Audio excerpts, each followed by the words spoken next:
Alrighty, so I've done this video before, but just showing you the trick I use to remove studs.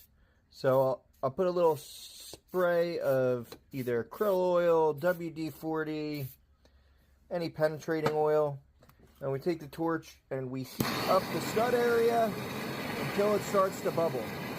And we will go around and we will do them all that way.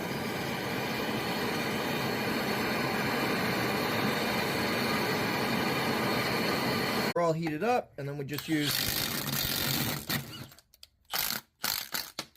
the impact.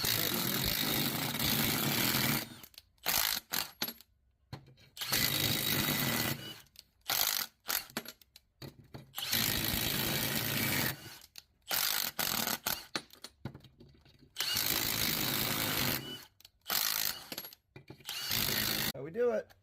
This thing works wonders.